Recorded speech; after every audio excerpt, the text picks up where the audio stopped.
Bonjour, bienvenue dans les saisons de Mathieu. Aujourd'hui, nous allons parler du yoga, une pratique qui est de plus en plus populaire dans la société. J'ai le plaisir de vous présenter Marie-Daphné Roy, professeure de yoga. Tu as donc ta clinique, alors on va la découvrir ensemble. Alors bonjour Marie-Daphné. Bonjour Mathieu. Alors aujourd'hui, est-ce que tu peux nous expliquer un petit peu ton parcours au niveau du yoga? Qu'est-ce qui t'a amené vers le yoga? Oui, avec plaisir. Bien, c'est un long parcours. Donc, tu sais, si je résume, ce qui m'intéressait initialement au yoga, c'est vraiment l'aspect plus existentiel, plus spirituel. J'ai commencé jeune, donc à des âges où on est peut-être plus proche de la quête de sens, de la quête spirituelle. Donc, tout simplement, c'était ça qui m'intéressait. Il y avait des livres chez moi, j'étais entourée de gens des fois qui faisaient aussi des pratiques plus spirituelles. Puis, il y a tellement d'options, mais éventuellement, le yoga est venu un petit peu plus sur ma route avec précision parce que je suis allée faire un premier séjour dans un ashram aux États-Unis, puis ça l'a vraiment, ça l'a cliqué, si je peux dire. C'est comme si tout ce que je cherchais depuis toujours je l'avais trouvé à cet endroit, dans cette approche-là. Donc, c'est comme ça. Mais toi, tu as voulu être professeur de yoga tout de suite au début ou tu as pratiqué comme étudiante, puis ensuite tu es devenue professeure? Exactement. J'ai pratiqué comme étudiante. En fait, je suis retournée à quelques reprises à ce fameux ashram, qui est le centre de yoga Kripalu. Leur vocation a changé. C'était un ashram avant, puis là, c'est devenu plus un centre de retraite et de formation. Donc, je suis allée là pour des séjours moyens, 1 mois, à quelques reprises comme ça. Puis éventuellement, je suis allée pour un séjour de 3 mois, puis que j'ai étendu jusqu'à 2 ans. Donc, la passion était là. La passion était là. Puis j'ai participé à une formation de yoga à cet endroit-là, à travers ce séjour-là. Puis c'est là que j'ai commencé à enseigner. Parce que je n'avais pas comme objectif de vie d'en faire une carrière. Je n'imaginais pas ça du tout. Mais en étant sur place, être complètement immergée, ça m'a donné le courage d'enseigner. Puis après, j'ai tellement reçu des enseignements extraordinaires que c'est comme si je ne peux pas ne pas continuer de transmettre. De transmettre. Puis de partager ça, en fait. Ouais. Oui. Puis dans le fond, tu parlais de centre. Aujourd'hui, tu as ton propre centre. Oui, c'est quoi le nom de ton centre? C'est Yoga Bhavana, qui est situé dans le quartier Villeray à Montréal. C'est ce qu'on appelle un studio de quartier, dans le sens que c'est un petit studio qui s'adresse surtout aux gens qui habitent à proximité. Cela dit, on a une spécialité de yoga thérapeutique. Puis ça attire des gens qui viennent d'un petit peu plus loin, là, justement, pour aider à soulager certains enjeux ou certaines douleurs. Justement, j'aimerais ça qu'on développe un petit peu plus pour les styles de yoga que vous faites à votre clinique. C'est quoi vous offrez? Parce qu'il y a différents types de yoga aujourd'hui. Si tu peux nous expliquer un peu les styles de yoga que vous avez, puis c'est quoi les bienfaits de ce yoga-là, des différents styles? Oui. Bien, déjà, il faudrait dire, je dirais qu'il y a la catégorie Hatha. Quand on parle de Hatha Yoga puis qu'on le met en comparaison avec les autres grandes écoles, quand je dis grandes écoles, je veux dire le Bhakti Yoga, la dévotion, le Karma Yoga, le yoga de l'action, Jnana Yoga, le yoga plus de méditation, disons, puis d'introspection. Le Hatha, ce que ça veut dire, c'est qu'on implique le corps, on implique la respiration. On dit qu'à travers les postures, les techniques de respiration, on peut moduler, avoir un impact sur nos équilibres intérieurs, physiologiques, mais aussi énergétiques. Ça, c'est la première grande catégorie. À l'intérieur de ça, il y a des catégories de type vinyasa, où ça, c'est plus un style qui est en flow, qui est en mouvement constant. On peut penser aux salutations au soleil, que la plupart qu'on a déjà vu ou peut-être expérimenté. Puis c'est souvent synchroniser le souffle et le mouvement. À l'intérieur de ça, il y a plein d'autres sous-catégories, mais on va garder ça comme ça. Il y a aussi les approches plus restauratrices. Donc ça vient plus de la méthode Iyengar, qui est une autre école. Oui, je crois que c'est une de tes préférées. C'est une de mes préférées, c'est une de mes spécialités. Je forme des professeurs dans cette approche depuis quelques années maintenant. J'adore. Puis ce que ça implique, c'est qu'on utilise du matériel pour s'installer, pour pouvoir être là plus longtemps que ce qu'on ferait normalement sans soutien, avec moins ou très peu d'action musculaire. Donc, une posture de yoga régulière, quand on y pense, on s'imagine être debout, faire une posture, disons, en équilibre, ou être au sol, utiliser la force de nos muscles pour se maintenir. Là, dans l'approche restauratrice, il y a des accessoires comme des blocs de yoga, chaises de yoga, le mur, des ceintures pour qu'on fasse moins d'efforts. Donc, c'est très pratique pour les personnes qui sont particulièrement fatiguées ou qui se remettent de blessures ou qui sont, par exemple, je ne sais pas moi, dans la phase menstruelle du cycle, pour les personnes qui ont des menstruations. Donc, ça aide juste à conserver l'énergie. Quand on est plus en vinyasa, on sent qu'on a une bonne forme quand même, puis on veut continuer de mobiliser cette forme-là, bâtir notre courage, bâtir notre équilibre, notre qualité de mobilité. Qu'est-ce qu'il y a d'autre aussi? Il y a l'approche yin, OK. qui est une approche plus qui... C'est des longues postures au sol qui vont aller chercher plus un étirement. Puis ça vise entre autres les méridiens, comme en médecine chinoise traditionnelle, mais ça vise aussi les tissus conjonctifs. Parce que le restaurateur, le vinyasa, puis en général, le hatha, on s'adresse beaucoup aux muscles. On Ouais. s'adresse aussi aux tissus conjonctifs, aux organes, mais comme après. Tandis Ah, que le yin, OK. on veut aller directement faire des longs Yes. étirements de ces tissus-là qui sont plus rigides, si tu peux. Donc, particulièrement bon pour les personnes qui ont besoin de s'étirer, qui ont besoin de faire Ouais. circuler leur énergie, mais d'une façon lente, attentive. Qu'est-ce qu'il y a d'autre comme approche? Parce que le yoga, c'est ça, ça peut être très lent, ça Oui. peut être très... c'est pas juste très dur physiquement ou dans un étirement qu'on voit parfois où est-ce que des gens, disons que je vais me reprendre, c'est Oui, comment toi tu dirais à monsieur, madame, tout le monde, oui, pour les inciter à venir prendre un cours de yoga, oui. c'est quoi tu pourrais leur dire à eux pour que les inciter à venir? Bien, j'aurais plein de bonnes choses. En fait, je pense que pendant longtemps, le yoga était vu comme quelque chose de très ésotérique. Tu sais, on remonte il y a 30 ans, là, disons. Ouais. C'était très ésotérique, très spirituel. Donc, les personnes qui faisaient ça, c'était des personnes qui étaient vraiment en quête, comme moi à l'époque.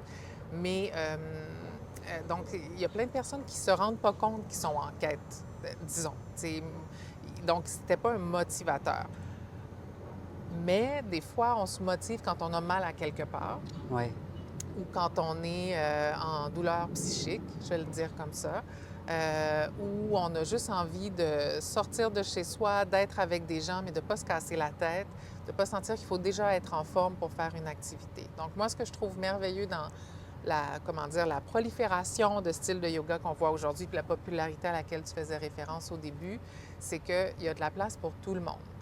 Dans les cours maintenant de yoga, on voit tous les âges, on voit tous les corps, on voit toutes les capacités aussi, parce qu'on peut être jeune, mais avoir des historiques d'accidents, disons, ou autres, qui font qu'on ne se sent pas mobile. Et donc, cette idée qu'il faut être déjà flexible pour faire le yoga, essayer de mettre ça de côté, allez-y, qu'il faut être déjà fort et avoir un excellent équilibre, mettez ça de côté, allez l'essayer, ça se bâtit, tout se ça. bâtit. Puis, il y a tellement de professeurs bien formés, il y a quand même maintenant, qu'on peut adapter. Les connaissances se sont vraiment répandues. On est meilleur maintenant à adapter les postures pour toutes sortes de personnes. Donc, il y a quelque chose de thérapeutique, je trouve, plus facilement accessible qu'avant. Alors, quand c'était très niché. C'est encore une autre niche, là, le yoga thérapeutique dans une visite santé intégrative. Ouais. Mais de façon générale, je trouve que le yoga, c'est inspiré des connaissances sensibles au trauma, par exemple, sensibles à la différence, sensibles aux différentes capacités. Et en ce sens, c'est beaucoup plus sécuritaire maintenant qu'avant, je dirais. OK. Ouais.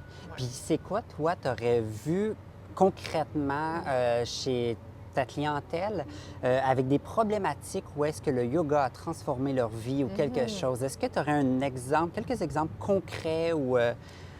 Oui, bien, il y a des choses dans lesquelles le yoga thérapeutique a un bon impact. On le sait, par exemple, les douleurs lombaires. Donc, OK. ça a un bon impact. Évidemment, quelqu'un qui vient de se blesser, il va avoir des choses à faire avant de se rendre, mais on appelle ça une approche complémentaire. Dans cette idée de santé intégrative, il y a des choses qui sont vues comme étant complémentaires. Oui. Le yoga thérapeutique en est une de ces approches-là. Donc, ça va aider à redonner de la mobilité aux lombaires, par exemple. Ça va aider à soulager la douleur. Donc, c'est un bon accompagnement, puis c'est quelque chose qui rend autonome. Il y a ça de beau aussi. La pratique du yoga, c'est quelque chose que, oui, on apprend d'un maître, d'un professeur, mais éventuellement, on le fait chez soi. Donc, il y a aussi ça, cette idée que si moi, je me suis déjà blessée, au lombaire, par exemple, puis qu'éventuellement, il y a une petite rechute, je sais quoi faire. Et je sais que je sais quoi faire. Donc, la panique est moins grande, la détresse est moins grande. Et ça va avoir un impact sur la douleur. Donc, douleur lombaire, excellent. Digestion aussi, ça l'aide vraiment. maux de tête efficaces, douleurs menstruelles, douleurs ou tous les symptômes de périménopause, ménopause aussi efficaces, euh, stress, anxiété, Ça vient vraiment. vraiment toucher une gamme à Ça l'intérieur touche, des oui, gens. Oui, oui, vraiment une gamme physique, physiologique, mais aussi, je te dirais, santé mentale, accompagnement au niveau de la santé mentale. Ouais. Tu nous as parlé tout à l'heure de différents types de yoga. Est-ce qu'on Oui. peut continuer juste à en parler un peu plus? Oui, bien sûr. Écoute, il y a tellement de styles Oui. maintenant. Donc, il faut déjà faire le deuil. Je ne pourrais pas faire une liste exhaustive de tous les styles. Mais on peut quand même dire, donc j'ai mentionné le yoga Iyengar tout à l'heure, qui s'adresse vraiment, qui est comme la base de tout ce qu'on appelle yoga axé sur l'alignement ou de type yoga postural, où le grand focus va être sur l'alignement dans les postures, qui va affiner la concentration, qui va affiner la proprioception, l'interoception aussi, la conscience corporelle finalement. Donc, le yoga Iyengar, vraiment, qui a eu un grand impact. Il y a aussi l'approche Vini Yoga, qui est une approche thérapeutique aussi du yoga, qui fonctionne vraiment plus en petites répétitions, souvent en lien avec la respiration. Très apprécié, aussi très bon, entre autres, quand on sent que notre mobilité a besoin d'un petit peu d'être huilée, si je peux dire. Il y a le yoga Kundalini aussi, qui est une approche qui mobilise les énergies intérieures. C'est pas la seule, ça s'appelle Kundalini, c'est pas la seule approche qui mobilise la Kundalini, mais c'en est une. C'est très actif au niveau énergétique, j'ai envie de dire. C'est souvent aussi des répétitions. Il y a une utilisation de mantras, donc on va appeler ça des sortes de prières ou de mots qui ont une signification en sanskrit qui visent aussi à mobiliser les énergies.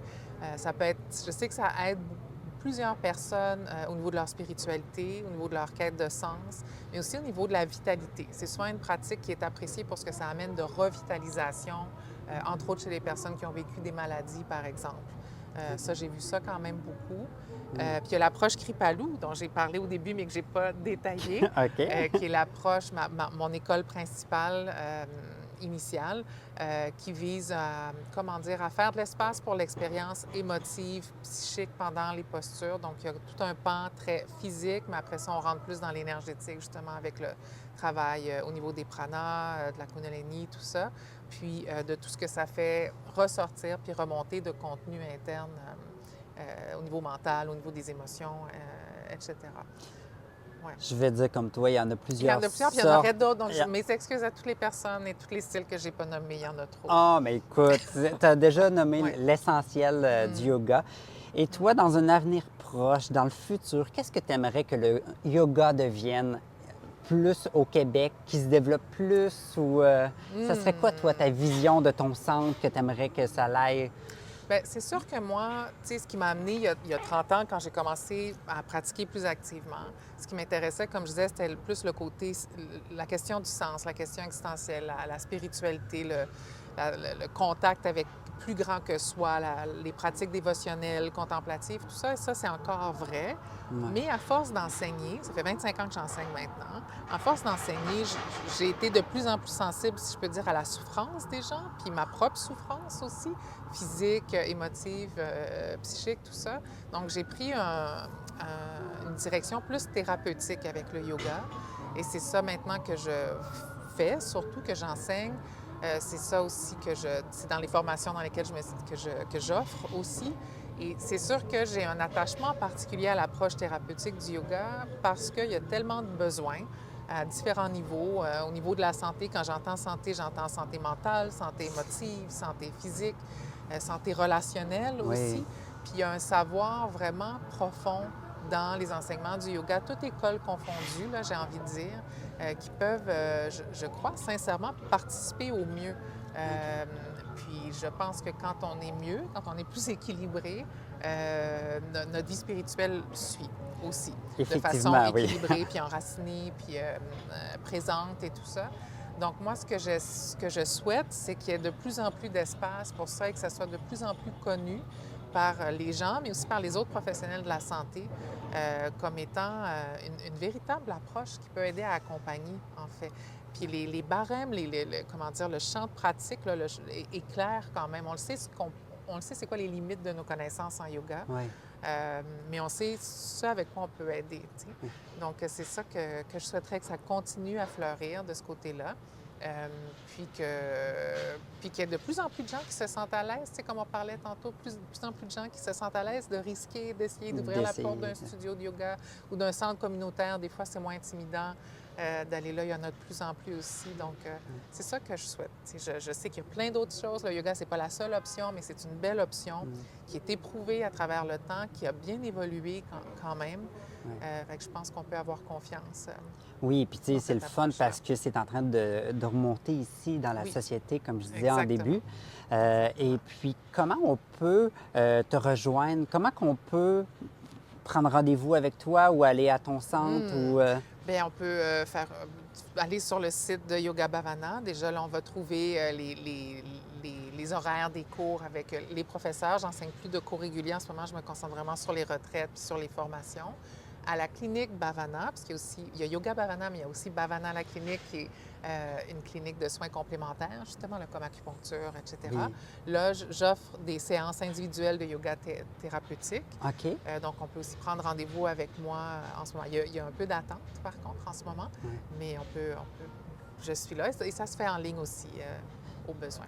Donc, je suis rejoignable là. De toute façon, on va retrouver tous les liens sous la vidéo. Fantastique! Ils vont pouvoir te suivre. Oui. Alors, pour les gens sur, mettons, la Côte-Nord, comment ils pourraient faire? Parce que tu as parlé d'une retraite, toi, tout à l'heure. Ou comment ils peuvent faire pour venir te rejoindre ou une autre façon? Bien, oui, en effet, sur la Côte-Nord, je n'y vais pas enseigner là. Donc, il y a plusieurs options. Je dirais, il y a des régions qui sont moins bien desservies en yoga, c'est vrai. Et c'est vrai qu'une des choses que j'ai dites tout à l'heure à propos de comment vous motiver, une des choses que je pourrais dire, c'est de vous écouter puis de vous faire confiance. Parce que des fois, justement, en région éloignée, il y a peut-être une professeure ou deux, puis si vous ne vous sentez pas bien avec ces groupes-là, ça peut être embêtant. Forcez-vous pas. Maintenant, il y a le en ligne. Donc, il y a toutes sortes de cours en ligne. Le studio, par exemple, offre des cours en direct qu'on peut réécouter en rediffusion. Il y a une banque de cours préenregistrés aussi. Puis il y a tu sais, moi, je suis très satisfaite de ce qu'on offre, mais il y a aussi d'autres studios qui font la même chose. Donc, il y a vraiment, le monde s'est ouvert quand même depuis un moment avec les cours en ligne. Donc, je vous dirais, explorer ça. Ça peut même être chouette de se ramasser peut-être 2, 3 amis ou en famille pour faire un cours. Comme ça, on est quand même avec d'autres personnes, ce qui est quand même agréable aussi de partager un moment comme ça. Donc ça, c'est une première option. Puis l'autre option, c'est effectivement les retraites. Parce que les retraites, elles sont, une journée complète ou 2 journées complètes. Et là, au moins, ça vaut le voyagement. Ça vaut le fait de prendre la route, puis de se rendre à quelque part. Il y en a souvent, admettons, par rapport à la Côte-Nord, Québec, c'est quand même de la route, mais c'est moins loin que Montréal. Donc, il y a le monastère des Augustines qui a une belle offre, par exemple, où je vais 1 à 2 fois par année offrir des retraites. Il y a des choses, des fois, des belles choses qui se passent aussi au Lac-Saint-Jean. Je suis sûre qu'il y a des belles choses aussi qui se passent sur la Côte-Nord. Je saurais pas dire, mais des retraites, moi, ça serait... En tout cas, ça me ferait plaisir de vous accueillir dans mes retraites à Québec ou ailleurs. J'en offre à l'international aussi, des fois. Donc, ça peut être ça aussi, un voyage d'une semaine. Donc, c'est un voyage où est-ce que tu fais une retraite? Fait exactement. Donc, des fois, des intensifs, ça aide ça, de se dire, je plonge vraiment. Il y a des gens qui s'intimident trop, puis il y a des gens qui commencent comme ça. Il y a toujours des gens dans mes retraites qui arrivent, ils n'ont jamais fait de yoga. Mais là, ils se disent, je veux essayer. Tant qu'à essayer, je vais all in. je vais plonger. Oui. Puis, je verrai après. Donc, c'est une option aussi. Donc, encore une fois, de diminuer ce qu'on pense que sont les attentes des autres à notre propos quand on veut aller... Eh bien, merci à toi. Merci d'être venu. Et puis, c'était un rendez-vous avec toi. Vous pouvez communiquer avec Marie-Daphné sur les liens qu'on va mettre sous la vidéo. Tu voudrais rajouter quelque chose sur tout ce qu'on a dit ou... Non, ça m'a fait très plaisir vraiment d'avoir l'occasion de parler de tout ça. J'aime tellement le yoga encore après tout ce temps que ça me fait toujours plaisir d'avoir l'occasion d'en parler. Donc, merci pour la confiance. Merci à toi. Merci. Alors, merci à vous à la maison et on se retrouve pour un prochain épisode le mois prochain.